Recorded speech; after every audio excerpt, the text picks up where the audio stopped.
Alan, before the meeting started, there was a couple of topics that he wanted me to touch on. One was our crime trends, and the other is the technology that we're using in our police and the fire departments. And I have some notes with me, and those are some of the things that I brought with me. I also have two of my operational experts to fill in when needed.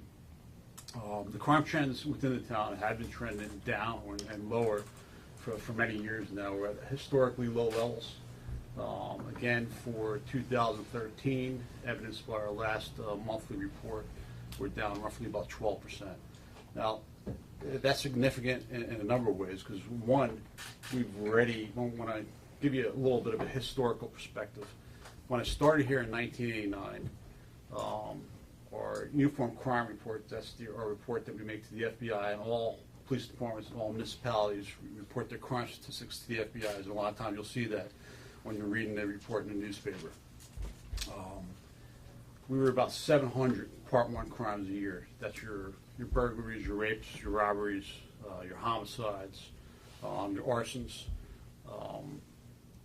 And the town of Palm Beach at that time in 1989 was considered low crime rate, but people are shocked to hear that we had 700 types of those Part 1 crimes. I mean, the fact is, we're in South Florida, and the fact is crime is just a reality in life no matter where you go, but in comparison to the rest of the world, 700 is considered extremely, extremely small. The past 5 years, we've been trending between 150 and 180. So we were already low crime back 25 years ago. Compare that to now, and even though we were low last year, I don't remember, I want to say off the top of my head, about 165 or so Part 1 crimes. We're trending 12% lower than that as well. That's important because we have been short-staffed. We did supplant some of our efforts through technology, which I'm going to touch on real briefly here in a second. Nationally and in Palm Beach County, the Uniform Crime Report, that's our every crime that's committed, how many of these cases get cleared by arrest. So in Palm Beach County, for every 10 cases that get committed, for every 10 crimes that get committed, roughly 80% of those people will get away. That means 1 out of 5 will get apprehended for that particular crime. In the town of Palm Beach, we are averaging more than double that. We're in the low 40s in clearance, so 4 to 10 times you commit a crime here, then the town of Palm Beach, you're going to get caught. So what we try to do is we try to focus all our efforts on preventing crime and sending a message, and we're extremely successful at that. I don't know if any police department maybe is as successful as we are, and that is we enforce the small crimes, and what we're doing is sending a message. We make people are also surprised to hear that we make over 2,000 arrests here a year. Now, most of that's for petty type of crimes. And Mr. Diamond, being from New York, we've been doing a broken windows type of theory of policing since I started here. We continue to do that, and that's why we're successful. That is, if you take care of the small crimes, the larger problems take care of themselves. So the same guy that's driving around with a small amount of drugs in his vehicle, or driving around with a suspended license, sometimes is also the same person who's got the history of theft, has got a history of robbery, the history of burglary, got a history of violent crimes. We're sending a message to our contacts with him that this is not a place you want to come and mess around. So for that reason, our crime rates are low, and for those reasons, our clearance rate is very high. We make a lot of contacts with those that we consider to be out of place or contact with a criminal element. We pride ourselves in being professional in those contacts, regardless of who that person is. We will treat the person with respect, unless it warrants other treatment. Or other areas of productivity that we measure, despite our staffing shortages, are up, particularly on the arrest side. We're about 39–40% increase in activity. We're actively recruiting right now. As of today, we have made offers to fill all the positions in both the police and the fire departments. So should all the background investigations work out, both departments should be full staffed to what our budgetary staffing levels allow. I do not expect us to be completely successful within the next couple of months, and here's the reason why. We're very stringent in our selection process. We're very stringent in our background process. There are some in the background process that are not going to make it. There are some that are going to make our background process that are not going to make it through our field training program. That's training with senior officers over a period of anywhere from 13 to 16 weeks. There are those that are going to make it through the training program that aren't going to make the probationary period. So there's several levels of checks that we make along the way. While we're doing the interviews, and I've done a lot of interviews over the past 4 months with both these gentlemen that are in the room right now, but we're really looking for what's in here. We're looking for work ethic, we're looking for intelligence, but we're really looking for what's in here. That's what we're concentrating on. And that may come from somebody who has absolutely no experience to somebody who's retired from another agency. Neither one of those things will necessarily qualify, but through our conversation and through our interview process, we're looking for the right people that are not only going to fit within our culture, within our organizations, but are also going to fit within this community. But with that said, we sometimes make mistakes, and that's why we have a multi-level layer process to screen these people. And I'm excited and I'm invigorated every time we get done interviewing these applicants, and these two gentlemen will tell you, because particularly on the fire side, there's so many qualified applicants and there's so many exceptional people that we end up like we did the other day. We had another opening, scratching our heads of which one of these half a dozen, and we have up to 80 people to hire from, which one of these half a dozen that we all love so much should we give the job to? They're all deserving of it, but there's only one spot right now. So it's a good problem to have, and so that's sort of what we're experiencing. Now on the fire side, despite the fact that some of these people are new to the town, they're not necessarily new to fire rescue services and EMS type of activities. We're hiring firefighters that have experience from other departments. Some of them have leadership experience as well.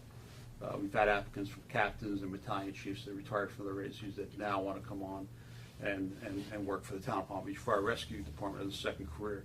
We currently have a gentleman that's an instructor at the Fire Academy, and he's been doing a lot of training with our department. He's an asset to our fire rescue services. So we're hiring some exceptional people here within the agency. Now on the police side, we receive as many applicants as we did on the fire side. On the fire side of the public safety equation, we purposely only advertised last time for a week's period of time. And the reason why we limited it to 2 weeks, we just simply can't process that many applications. We've got over 500 applications to process. The time before that, we had, I think, 1,100. It's a staff intensive. It takes a lot of work to sort through all those applications. It's a highly desirable job. It's a highly desirable profession. On the police side, we received a very good number for the large amount of openings that we had. I want to say roughly around 70 or 80 applications, which was a good number. We just had a lot of positions to fill within that period of time, and because we are selective, although we did make at least conditional offers to fill all those positions out of the applicants that were presented to us, we're probably going to have to go out and recruit for another couple of openings again, which is good. We got more people on our training program than we've ever had. And again, we've had people applying for police officers from all walks of life. Some that retired from very large departments with a lot of experience, some of them with command level experience, some of them fresh right out of the academy with no experience, maybe working as a security guard and completed the necessary prerequisite training to become a police officer. But they have something in here. We're looking for that special spark. So I'm happy with both departments and the recruiting and things that we've accomplished over the past, particularly over the past couple of months. Now about the technologies. Last year you heard me talk about our town-wide security initiative camera system. It's been a great success and something that we plan on expanding on. It was a large cost, and part of that large cost was building out the infrastructure of the system. It's basically, to put it in layman's terms, the infrastructure cost was building out a network similar to like a cell town network, where it's wireless and they send the information off the towers. So we had that grid set up within towns. Now it's just setting up cameras throughout town. Now we already have cameras throughout the town, security cameras. So should we have a crime, we at least have some information to go on. Particularly if we have a time period, particularly if you have a little bit of information that increases our solvability.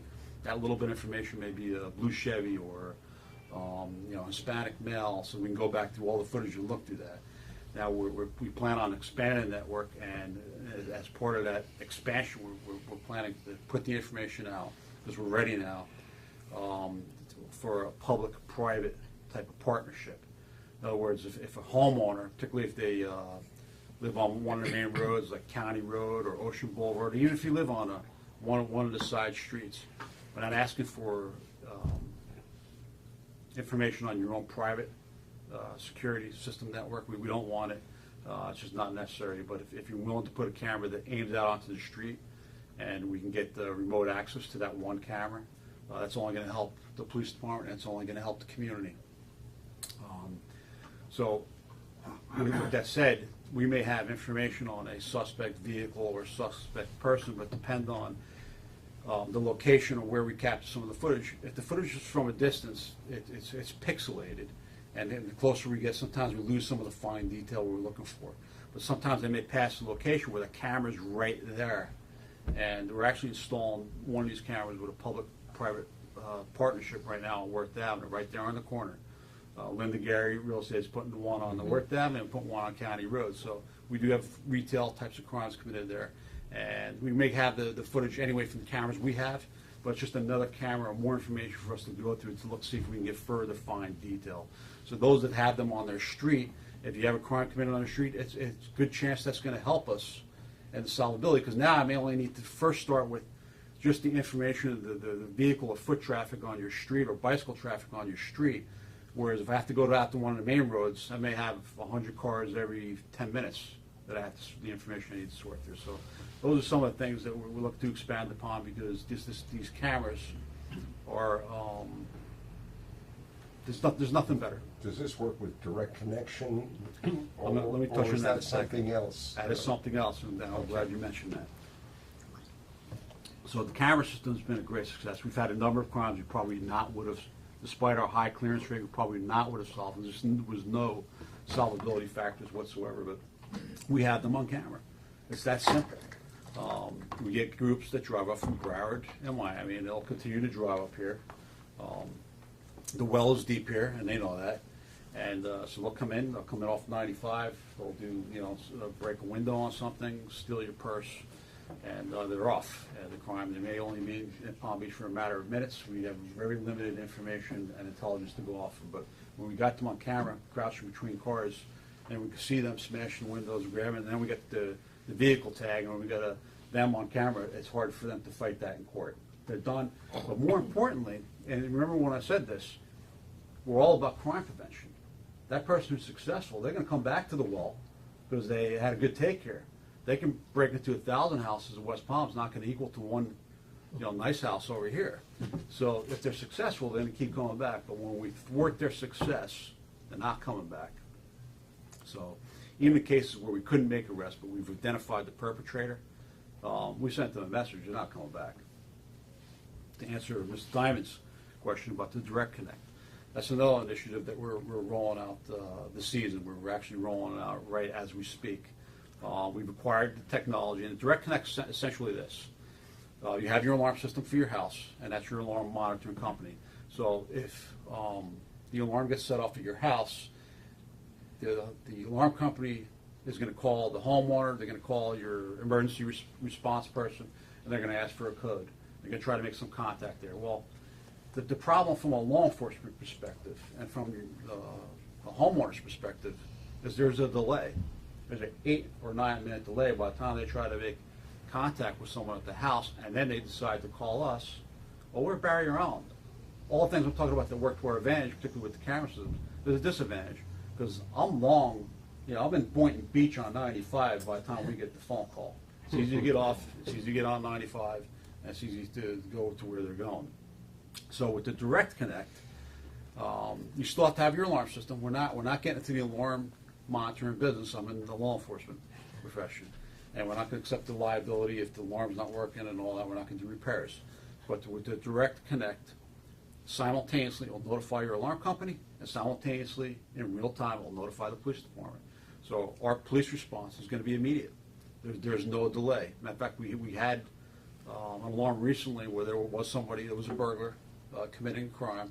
Should that person have been signed up for Direct Connect, I believe we would have made the immediate apprehension. Now, investigations are following up on it, but you know, especially with the businesses as well. We used to have the smash and grabs, and by the time we would do an after action report on all our actions we took and what could we have done to do better. And a lot of times there was nothing we could have done to do better. There was a 10-minute time delay before we even got the call. People weren't here no more. So the Direct Connect is something that you're going to be hearing a lot about, hopefully. And matter of fact, I'd like to partner with the Civic Association, trying to get the word out to the community. Okay. I got some of my staff there printing up some information that maybe we could put in the newsletter. We're putting in some other newsletters or Crime Watch newsletter. I want to get the information out there. There was an article on the Shiny Sheet recently in the paper briefly describing the Direct Connect. What we're doing is there is a connection fee or that you got to pay with your alarm company to hook it up, and then we're waiving the fee to the town for the first year. There's $100 administrative fee. There is some staff time on our side to set that up, to set up your house, and then every year thereafter, it depends on the square footage of your house. It's really a nominal fee, and the reason why it's a nominal fee, we encourage people. We want people to use this. We're basically grabbing them by the hand and saying, look, you know, let us help you. We want to help you. We want to be there for you. We're not looking to make this to be a money-making enterprise. So it's $100 if it's under. It'll be the same for any resident. There's a difference in the size. It's up to $20 a year. Is that correct? Yes, for businesses, there's a difference because of the size of the store, but for residents, it's going to be one fee. So it's a very nominal cost for all the things that are available that cost a lot of money, because we want people to sign up for the Direct Connect. Did you mention, is there an ability now for private residents to have a camera surveillance of their entryway of their house? You know, does it go on their private property? I mean, where does it connect to? We're working out some of those details now. We have our camera systems in place, and we're looking to add to it. We really had people express interest by stating to us, look, we're willing to put a camera, you know, face out onto to the street. Sure. And we'll give you remote access to it, because everything's now is internet-based, a lot of it, and we can access that information. We don't need, if you have cameras on your property, we don't need access to those, but if you have one, if you're willing to set up the cost, we'd work with our engineers and our technical people to send that information so we can store it back in the police department so we get a How long car. would you keep that? I think right now we're keeping it up to 6 months. Thank you. It's very, for people especially who go away. Sure, absolutely, yeah, sometimes that happens They're away for in the full beginning of our time. season, because the people go away during the summertime, they'll come back at the end of the season and say my house was burglarized or something was stolen. It poses a problem for us, because then there's a long delay in trying to solve that. But now with some footage, we can maybe go back and try to piece some of that together. But I just want to touch on one more thing on the camera system. It's not just a security camera system. There's other functions to it. I don't want to get too much into it, because we're going to take away all of our valuable time here. But we develop intelligence all day, every day, both here locally with other state and federal agencies. We share that information. Matter of fact, Palm Beach County is becoming the model of police chiefs and agencies working together. Traditionally, there's always a little bit of ego involved. We all get along and we all share information. We want to solve crime. So with that said, we're all developing information. We're all sharing that information. So if I have a vehicle, whether it be a rental vehicle, somebody's vehicle, and we have that information, we know they're committing crime, but we've developed our own intelligence where we enter that tag information into our system. I know, and say, well, I'll use this one case to illustrate it. We knew this one gentleman. We suspect him of committing crime. We hadn't developed probable cause for his arrest yet. It certainly appeared as if he was the one. So we entered his information, and it alerted us in real time immediately as soon as he crossed the bridge that he entered into our town. We set up unmarked vehicles on the subject, and in a period of 5 minutes, he committed 2 burglaries and a theft. He tried to flee from us. We ended up apprehending him. So it just has a lot of capabilities that we're just going to continue to expand upon. And I don't want to get ahead of myself, but that right there is incredible from a law enforcement perspective. It's incredible for the community and helping us keep you safe. But we're going to have the ability to send that information immediately to their patrol cars and their MDCs. So if they get an alarm call in a certain area, let's say Worth Avenue, and be able to pull it up in real time while they're on the way to call. But there's a lot of things, electronic fences, but I don't want to get too deep into all of that.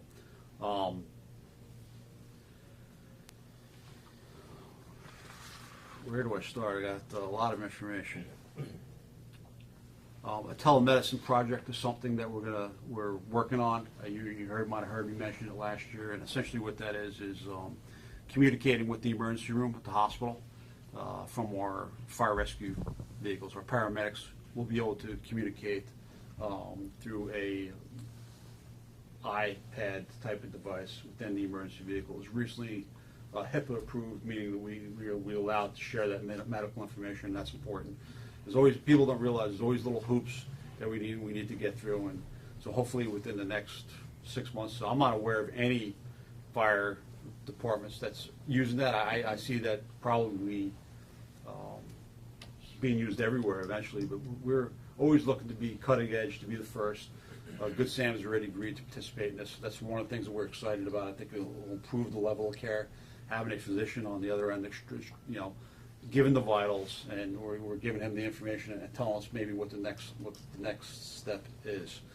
Speaking of technology, one of our defibrillators, I might ask my expert who's spent more than 30 years in this business to describe it, but our defibrillators have the ability, Wi-Fi, and connecting to monitor to a network and sharing that information. That data is transmitted to the hospital before we get there.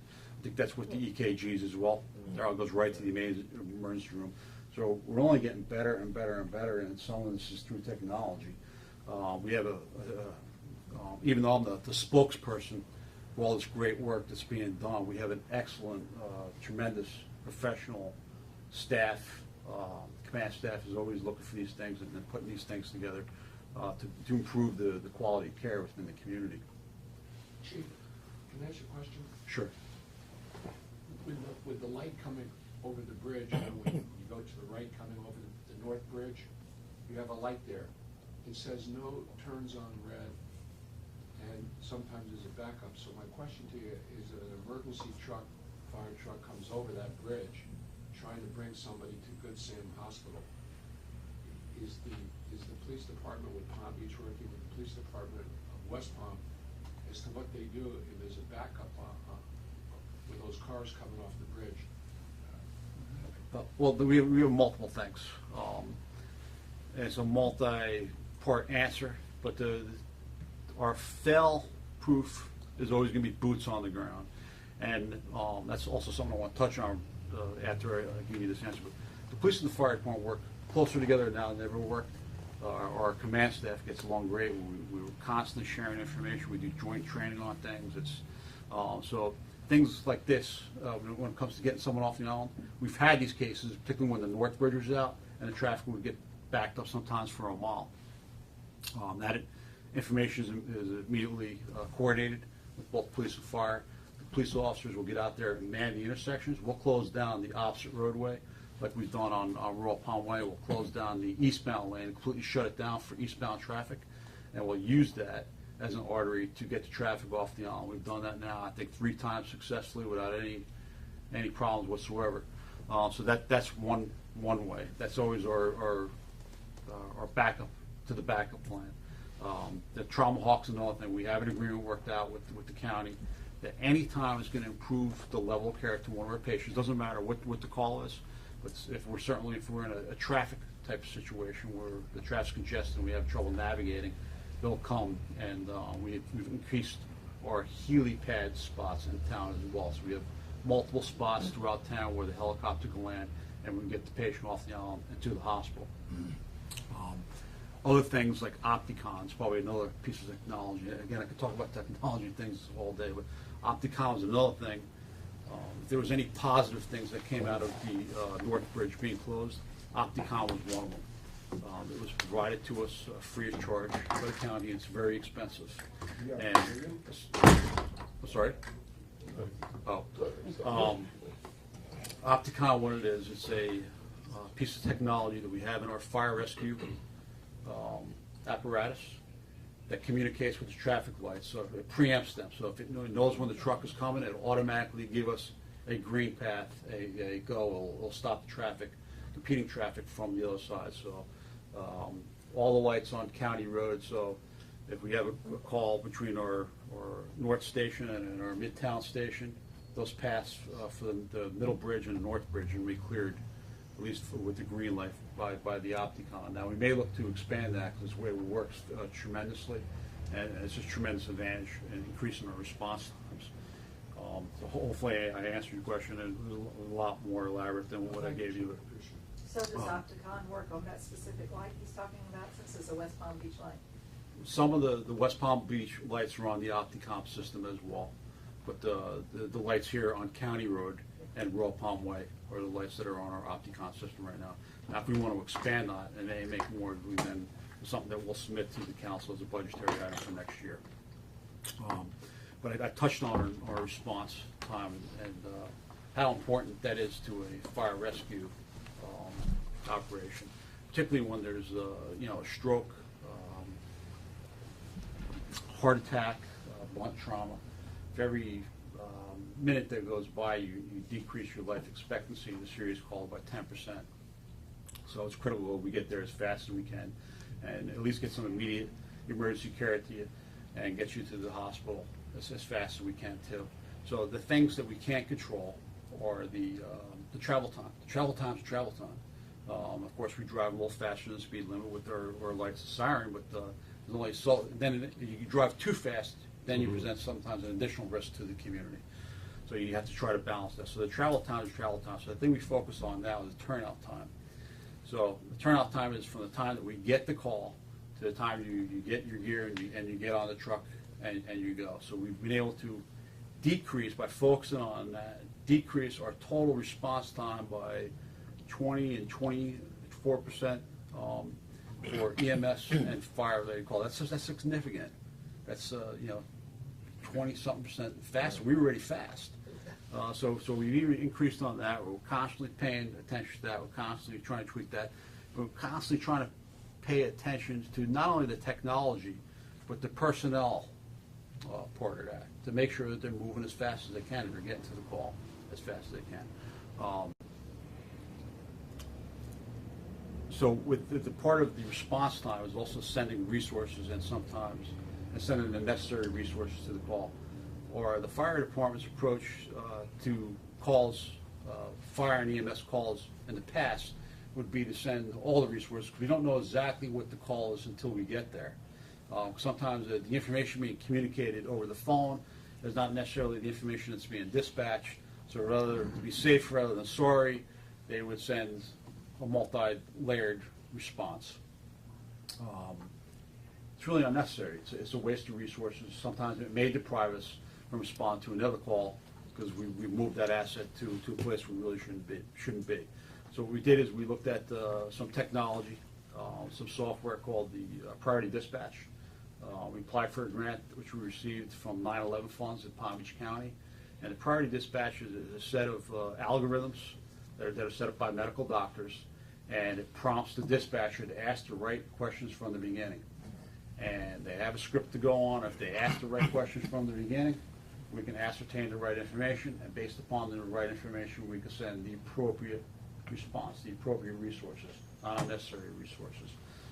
So there's a cost savings to the community in doing that, but more importantly, we're not depriving it of its its resources during those times. And I know I'm kind of jumping all over the place because there's just so many things that we have going on at any moment as we're trying to improve both the police and the fire rescue operations. I would ask Deputy Chief Donato or Deputy Chief Sorduzzi, is there anything that more do you think that I should emphasize while we're here? I think from the fire side, one of the neat turns that we've made is, in the fire service, everybody knows what fire inspections are. If you've ever had a business, you've had a fire inspection, right? So the town does fire inspections. We've always tried to prevent fires. It's part of the fire service. What we've not done, and what we're starting this program now, is how do we prevent medical emergencies? And so we're really diving into that. We've been out trying to teach everybody in the community CPR that is willing to learn, to encourage them to purchase and own an AED. The Civic Association here has an AED. Their staff's trained to use it. We're trying to get people to put them in their homes, put them in their businesses. And we're going to teach you, and we're also going to register. The chief, big proponent of technology and making the most out of a little bit. We found this great software system that allows us to register your AED, and we'll call you and tell you when your AED pads are going to expire or when your battery needs to be changed. And if that happens, we also say now's a good time, and we're going to teach you again how to use your device. And we do all that stuff for you free of charge. We get it covered with grants. But we're going to even go beyond that, and we're starting to look at other ways to teach you about signs and symptoms of a stroke or heart attack and the importance of calling 911. And so anywhere we can get a group of people together, we're going to go teach them that stuff. And the biggest initiative is going to be fall prevention. 20% of all of our EMS calls are falls. And we've looked at the statistics, kind of the medical research, and there's a large number of people, just an incredibly large number of people who take a minor fall, a fall from standing position in their home, that never get to come back home. They get sent to the hospital, they spend time in the hospital, they get an infection, and they die. It's just an incredibly large number of people. It's frightening. From a fall from a standing position, and we can do something about that. We can go out and assess people for fall risk. We can assess their home for environmental factors of fall risk. We can work with their doctors individually to help, get them durable medical devices that help prevent them from falling, or to get their doctors to be aware of the medicines and how they're impacting them and the fall risk. And all those things, we're hopeful that we're going to be able to reduce the number of people that are falling in their homes, and then ultimately reduce the number of people who are dying from very simple falls. So we're taking what we used to do on the fire side, this prevention approach, and we're going to put it into the EMS side. And we're just starting this up, and there's going to be more to come with it. We're going to build on it, but it's going to be a very important part of what we do on a daily basis in the fire service. Thank you, excellent. I'd just like to say that this is such an interesting topic that our healthcare committee is talking about with Deputy Chief Donato about doing a symposium called New Technologies in Fire Rescue, because we just discovered all the stuff you're talking about. So we're going to do that in January, February. I don't remember the date. Great. Just to emphasize one thing that Deputy Chief Donato said with the AEDs. The AEDs and hands-on CPR is probably one of the single biggest contributor to a successful outcome for a cardiac arrest. And that can begin, of course, we're going to show up with better equipment even than that, but that can begin almost immediately with training that we can provide to you or members of your staff. It's real simple to use, nothing to be intimidated by. With technology, things I've gotten, it's just really a matter of some basic level training, and sometimes just pushing a button to start the first part of the EMS, part of the response. And I know some of your staff, Ms. Kessler, went through some of the training last year. Yes, they And did. thank God you haven't had to use it. Yeah, thank God. On the police side, that's one thing I want to know. We're having trouble with North Bridge. Everyone here has experienced that. But the director and I know every one of our police employees. We know their history better than they do. And not one of them is a contracting engineer that's qualified to build a bridge. So when these things go out, we get hundreds, if not 1,000 calls. It's not the police department's fault. We try to mitigate these problems. We try to get the traffic off the island. I myself worked intersections. I had the vest on, directing traffic. There's only so much that police employees can do to get X number of vehicles off of an island when there's only one choke point or two choke points. especially during the rush hour traffic. We work extremely well with West Palm Police Department, the Fire Rescue Department. We've done training with them, come up with plans. We work with the county engineers. We work with the Department of Transportation on the state level. I know that our council members have called, other government officials in the state level try to move these things along. So, but there's occasionally going to be problems, and when they happen, I mean, I get calls. I can't get out of my house up on, Onondaga. That's at the north end of the island because of the traffic, and we apologize. We're trying to move the traffic through as quickly as possible, but we do have plans in place in the event of an emergency, like the director said. We can hold up traffic in West Palm. We have radio communications with them. We stop the traffic coming into town, and we'll have fire rescue taking the patients out of town on those routes. So it has worked extremely well on those few occasions when we had to do that. And we utilize every employee for that purpose, not just the marked units and patrol. I have every detective out there, code enforcement, our parking control people, anyone with a radio who has the ability just to stand in an intersection and hold up traffic. So the other thing is, the director said we're short-staffed right now, but we have people coming into the training program. But the officers that we do have on are still working extremely hard for everyone. They love their job. They love making an impact on the community, keeping the crime rates down. And you see that with the numbers, our field interview cards, our contacts with people.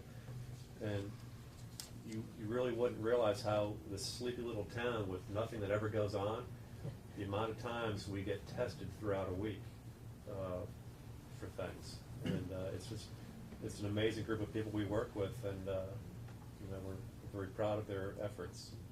The successes are all due to them. Well said. From another point of view, from those of us who appreciate you, I'd like to back up what you said. Unfortunately, last year I had to use our emergency situation, and if I had to call my alarm person, you wouldn't have been there. You were there so fast. The police were there. I lost Mr. Reynolds after 23 years, but he was 94. It was nothing that you and I didn't do. I had taken Sergeant Weber's class the month before. You guys were there right away, didn't give up. You are all to be commended for what you already offer us, and these are fabulous ideas. I thank you. Thank you, I appreciate it. We're not going to take any more questions, we're just going to end with that. Appreciate that. We'll open up for questions now. This is the part that I enjoy the most. Yes, sir. Going back to personnel, when somebody doesn't take a job in the police department a year after, what is the usual reason? They're not always necessarily truthful with us. People have all their own set of reasons and why they take a job somewhere else. And the most recent one was a couple days ago. We had completed the background. We were ready to give them offer of employment. And they took a job with another municipality, and the reason they gave was it was closer to their house. To me, it seems like a silly reason, but I can't really always state. But we get a lot of people, leaving the police department in South Florida sometimes. They move to Florida, and they realize either they miss their family or they don't like the warm weather. And I'm giving you some reasons that I've experienced before in the past, but there's a whole myriad of reasons. People go through divorces and all sorts of things happen in people's lives. You talked about that spark you're looking for in employee applicants. How would you define that in words? I'm not sure I could define it. We just look for good people, people that have good hearts, that have a desire and a need to want to help people, to have an enthusiasm, to have a high energy level, just a goodness about them. I'll tell you something else that's changed in the community in the last few years that's wonderful to see. In the last 2 weeks, I saw a motorcycle policeman who was just waiting. He wasn't going to sleep, he was just waiting. For what, I don't know. He stopped me and engaged me in conversation. And I thought that was great. The very same week, walking down Worth Avenue, there was a patrolman. He stopped and said, "Hi, how are you? I haven't seen you in a while." And we think that's wonderful to see again. Absolutely. That's something that we encourage. It's we try to develop those relationships in the community, and that's what makes it special. And anyone that's ever spent any time around me has heard me say this time and time and time again. What makes this community special is the relationship between its staff and the people that live here, that we come in contact there. Not all my peers, particularly on the law enforcement side, get to share those same relationships. It's what makes it special. It encourages it and it forces it to grow and develop. We have programs in the police department where we like to encourage the officers to spend at least 10% of their time doing park walk and talk. And that's just getting to know the members of the community, get to know who's lived there, get to know what their concerns are. You know, and again, that's what makes it all exceptional. You mentioned the crime rate. Where do we rank with communities of our size around the country? I mean, for example, let's say West Hampton or Palm Springs or communities of that type. I couldn't tell you how we would rank for Southampton, and we generally don't analyze those types of things. But in South Florida, and the people that I'm in contact with, and the people that we share information with on a regular basis. But in Florida, we have the lowest crime rate? It all depends on per capita or per size. This community is just under 10,000 residents that are registered by the census, and we have upwards towards 40,000 during the height of our season. Now, there may be, I have some friends that are chiefs down off some of these wealthy communities in Miami where it's gated and there may be only 40 homes in there. They could probably compete with us, but they only have 40 homes. We have a little more of a diversified community. Say, like, I think the closest thing is would be, say, Jupiter Island. But it's just vastly different because Jupiter Island only has the one road and it's strictly residential, where this community is multifaceted, where we have a lot of businesses, we have a lot of restaurants, we have shopping, we have business districts, we have offices, a lot of office space. But you know, it's not always about the statistics too, and I want to make that clear. And I don't want to mislead anyone with statistics, because people can be deceiving with statistics, and it can be misleading sometimes. And we're not trying to mislead anyone, but when I state that, I could be here pounding my chest because our statistics actually work to our favor. But the things that we're looking for, we go over the staff reports every single morning. Every day we'll go over the 24 hours of activity and discuss what happened. I'm looking for intrusive crimes, violent crimes. You know, those are things that really start to concern me. I can come back here next year and I can say we had a 20% increase, but it depends on the types of crimes we had. Did we have 20 packs of frankfurters and batteries stolen from Publix that increased my crime? Or do we have burglaries and robberies and rapes and, you know, God forbid, homicides? Those are things we're concentrating on. You know, I get alarmed when we start to get the burglaries, because this has always been a hot spot for burglaries and thefts. And that starts to raise more antennas and increase our efforts. Those are the things that concern me the most. In a meeting with your predecessor a few years ago in the same subject, he made the point that to our direct north and direct south are two of the most crime-ridden communities in the state of Florida, and to our direct west is one of the most crime-ridden cities in the entire country. Is that still appropriate? Well, that's an excellent point. First of all, South Florida in general is, although it's known for sun and fun and beauty and you know, some culture and, you know, a lot of those things, it is also known for crime. Medicaid fraud. Every type of fraud, crime, you name it, we have it. But that's absolutely correct. West Palm Beach, per capita, and Miami used to compete for the #1 spot for crime in the entire country. That's not very flattering. Now, the crime in West Palm has gone down. Lake Worth got a lot of gang problems, a lot of violent crime, a lot of drug dealing, a lot of shootings. Palm Beach County in general, we have Riviera Beach. We're surrounded by these communities that are filled with crime. Our job is to prevent them from feeling too comfortable to come over here to commit those crimes. We come in contact with them on a daily basis, like the deputy chief stated. We document those contacts. We may not arrest them, but we got books and books of information. We do field interrogation cards. We'll record all their information, what they're wearing, their tattoos, where the last place they lived, their girlfriend, who they're with that day, and we enter all this information into the computer and we analyze it. And if we get certain types of crimes, we look at the crimes they committed before, and we're preventing crime. But what he stated was dead on accurate. We're surrounded by a lot of municipalities that have very high crime levels, some of the highest in the country per capita. Yes. Going back to the cameras on the street, a few years ago, one of our neighbors had a gun stolen from their house. So one of your officers had noted that we do have a camera on the street, but we didn't back up for a long enough period of time. So today, are you saying you don't need to have constant recording? You take it in time? We could take, if you have a camera that's shooting onto the street, we don't want to get into people's privacy concerns, and I have to make that clear. So if you have one on the street, you shouldn't really be that concerned. We would just send it to a database and store it, on our servers within the police department. Because most security cameras in households or in businesses, some of them erase the data every day. So it's, we're investigating the crime, and yes, they have cameras, but that information is already gone. So we could store that information on our system. If we don't actively monitor those things, we utilize them when we need to go back and evaluate that data.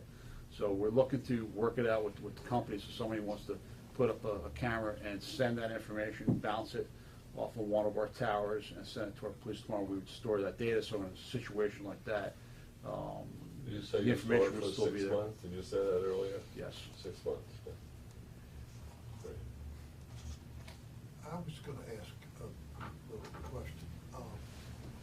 If you happen to do 911 using a cell phone, is that a problem? Because sometimes it might go to our summer, wherever that cell phone is registered, that's the police department. No, that's not the way it works. It doesn't do that anymore? Okay. I'm not an expert in technology, and I know the 911 system is receiving a number of upgrades, because the problem before in the past wasn't that your number's registered somewhere else. It's bounced off towers, and part of the problems that we had was, let's say you're in our intercoastal, and you call 911. Well, that, instead of it going to the Palm Beach Police Department where you intended it to go because it's an emergency that we're going to respond to, it may get sent to the West Palm Beach or Palm Beach County. And we've had a lot of that before, and I'm going to look to the deputy chief to see if we've improved on that, because we've gotten calls that really belonged, or the sheriff's office calls, we received one of your calls, and they'll forward that information to us. But I know there's some upgrades, some software upgrades they're looking to do to kind of It's get all a around matter that. of where you're at, what tower. If that tower's being overwhelmed, it'll go to the next one. And sometimes we will get a call routed to our PD, or another PD will get a call that's supposed to be for us, and it's sent automatically from dispatch to dispatch. Thank you. Sir. Give us a little background on the other things that the police department does. You have a detective agency. You have a tremendous amount of high visibility people who come to town. Years ago, we had a SWAT team. All right, What are the other things that let me give you a brief department overview. does? No, we have boats out there. What do we do? What are some of the other things? Let me give you a brief overview, and I may have even skipped past it. You have your patrol officers, and just even as a patrol officer, a lot of them have additional responsibilities as well. They may have a training to be a juvenile first offender officer, which means if they encounter a juvenile during the commission of a minor crime, not a felony type of crime, they may be eligible for a JFO program. And these are important things because the juvenile doesn't have a fully developed mind yet, and in the criminal law, it's called the mens rea. Sometimes they make mistakes, but you don't want them to score this for life. So we have officers specially trained in that, and they'll get into the juvenile first offender program, where if they complete the program, they still have to be responsible for their actions. If they complete the program, there won't be a record. Now, if they do it several times, then they enter into the regular criminal justice system. We have crisis intervention officers. Those are officers that are specially trained to handle crisis type situations, but more importantly, we may call them frequent flyers, people that are constant in contact with the police department that may need additional assistance to what a law enforcement agency generally provides. And so we may put them in contact with other social service agencies. We may generally will just maybe reach out for family that maybe don't live here, that are unaware that these things are happening. We have our motorcycle patrol officers. They're high visibility. I try to keep that unit full because they provide a very visible presence in the community. Sometimes people will ask me, I don't know what you're doing, but you increase the staffing. It's generally just the opposite, where our staffing levels are low. But they do provide a high visibility, and they provide what's called a fast response, particularly in season when the traffic gets backed up. Motorcycles is sometimes one of our only ways to get to a crime in progress. We have a special operations unit. It's better referred to as a SWAT team, or better known as a SWAT team. And we do get barricaded subjects. We do get suicidal subjects, although infrequently we get them here. Although sometimes we refer to Palm Beach as Fantasy Island, this is real life, and we have real life things that happen here. So unfortunately, we need to do that. Sometimes we'll have somebody who's dealing in drugs or committing other crimes that live within our town. And in order to execute the search warrant, we need people. SWAT stands for Special Weapons and Tactics. They have additional training above your basic patrol officer. They have additional training to not only handle all these weapons, not to use them, but they have, they're experts in both the technology, but in the use of firearms and how to de-escalate a situation, so on and so forth. But I think like a SWAT team, why it's important, because not only do we have that ability should we need it, but they go back and train the rest of the department in the high liability areas like firearms and sometimes driving techniques. And you don't read about us, the officers here, although we do felony traffic stops on a regular basis. That means we're stopping a felony vehicle. You don't read about our officers shooting people here. How long does it take you to scramble a SWAT team? It takes us quite a bit. To get us fully assembled is going to be about 50 minutes to an hour. Yeah. To assemble the full team. But that's not unusual for Palm Beach. That's standard in all police departments. Now, we can assemble a small group of people, depending on the day, in a matter of minutes. And another reason why it's important, not only do they come back and provide training to all our officers, so they feel confident. But say active shooter is something that you hear about all around the country, and that's not going away. In fact, we immediately jumped on our active shooter training back after Columbine. We trained through the schools, and we trained with the fire department on what our response is going to be. And it's interesting when we take our SWAT guys that are highly trained and highly proficient, and we take them, we train them with the rest of the department, how the officer who may not be the most tactical officer, how we've increased the level just in one day. Because what we're doing is we're giving them confidence. We're giving them all the tools. We're telling them you can succeed.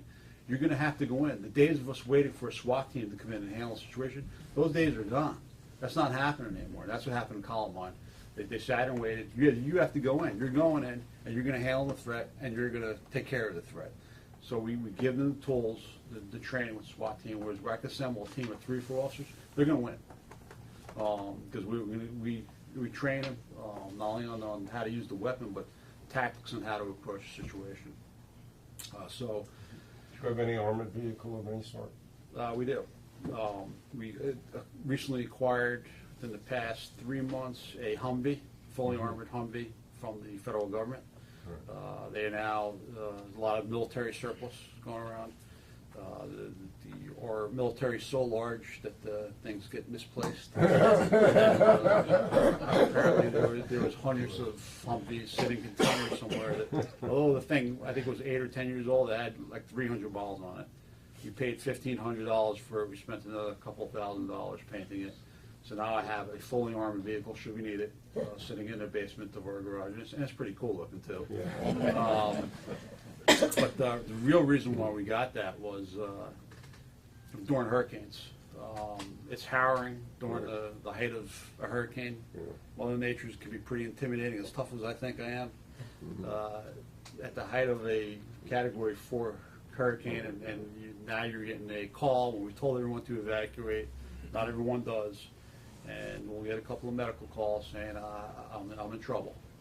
And the one that comes to my mind, I forget which hurricane it was, but we received 2 calls, and I was put in charge during that time period. And of course, it was at the height of when the eye was coming through, and I said, tell them we're not going to respond unless it's absolutely necessary. The winds are, 100 and something miles an hour, and one gentleman was a doctor, so he knew this was an emergency. He got cut with a piece of glass and it hit an artery, and so we did respond to that in the height of during the storm. We can't respond to that in our regular fire apparatus because of the height, and it's not really, it's balanced. It's not really meant to do that, but we would respond to what was a deuce and a half. Again, that was military surplus that we had, very large vehicles. And we're going to do the same thing with the Humvee. So I'm not worried about a flying coconut or something, smashing through, killing one of my firefighters and one of my police officers. So that's one of the reasons why we got it. I'd like to acquire a second one, to keep one in the south end and keep one of them up here in Midtown for use during a hurricane. Plus it can ride through street debris flooding. They can take on water up to like 4 or 5 feet. We drive through 4 or 5 feet of water, so it serves a lot of purposes. But I'm getting off topic because I want to finish Jerry's answer. So you have your patrol officers. We have a couple officers assigned to our business and business districts, our community and business and community relations officers. They interact with the business community, find out what's going on there, share crime prevention tips, and establish relationships with them. We have our general assignment detectives. They handle our burglaries, thefts, sexual batteries, or homicides. That's called general assignments. So they general intake. Most of those crimes, they go to them. They do our background investigations for our new hires, whether it be police officer, telecommunicator, parking control, any member of the police department. Then we have our organized crime, vice and narcotics officers. This is all things that shock people, but we do have undercover operations here. I myself spent a total of 4, maybe more years working undercover as a young detective myself. That's anywhere from organized crime. I've worked a lot of organized crime cases, a lot of drug cases, illegal firearms, gambling cases, a lot of white collar cases now. We've taken a lot of that now, particularly with identity theft. So we have a lot of undercover operations that are occurring on a regular basis as well. And in the past, we'd be a member of task force, whether it's the man unit, the multi-agency narcotics unit, most recently the JTTF, that's a Joint Terrorism Task Force with the FBI. We've been in the money laundering task force with the state attorney's office. So generally those cases that require, again, a special level of training and maybe the ability to either work undercover themselves or be able to control a confidential informant, and sometimes longer term cases and maybe more sensitive cases as well. We have a crime prevention unit that we oversee, and they put out all of our crime prevention bulletins and coordinate all that information. They oversee our training for the entire department.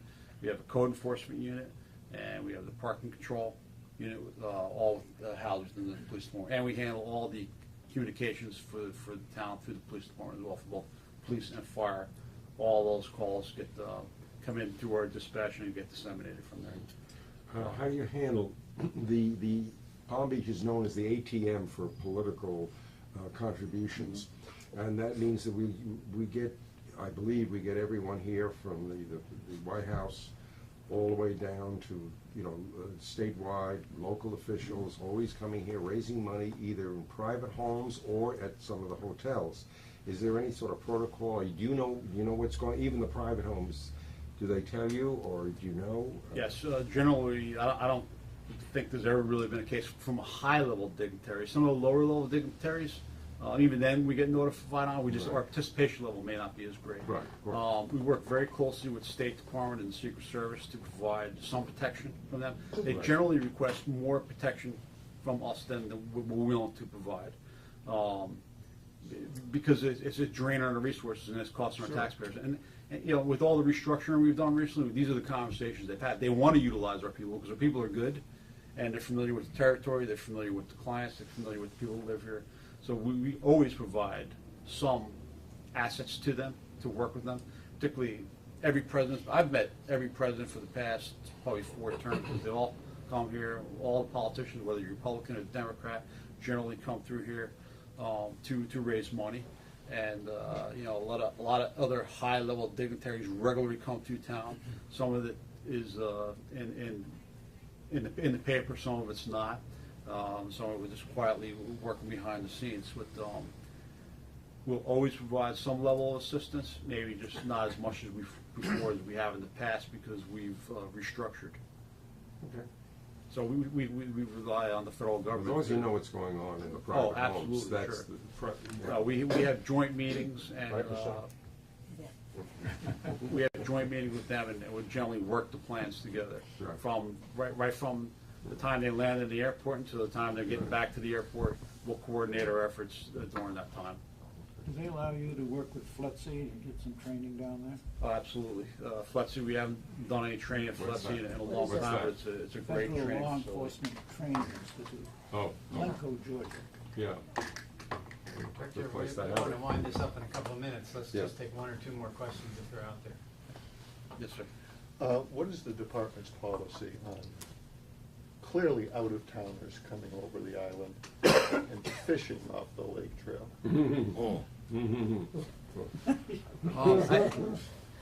There's no policy as it pertains to out-of-towners. There's an ordinance as it pertains to just people fishing in the lagoon. We don't discriminate or differentiate between whether you live here or you don't live here. It's just not going to happen. It depends on where they're fishing. They can fish from the bridges. We just ask that they not disturb any of the motorists, to clean up any of their mess or things, and not to make too much noise. But is there a specific ordinance that you cannot fish on the lake trail? I believe there is an ordinance Because that prohibits fish from We Lake live Trail. on the lake trail, and it's gotten out of hand. I mean, there's a point at which people even take over docks. They should not be there. Just probably- again, From our standpoint, it creates a fear. now we rely on the eyes and ears of the community to report So these if things. if we call the police If you department, call us, no problem. we'll Okay. respond.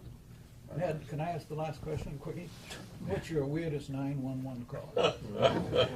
Santa Claus.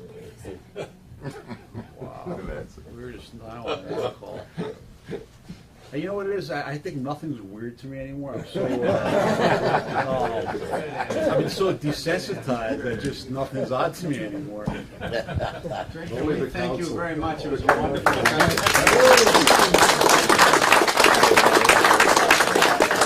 Thank you all for coming. I think if you have a question or two, maybe we'll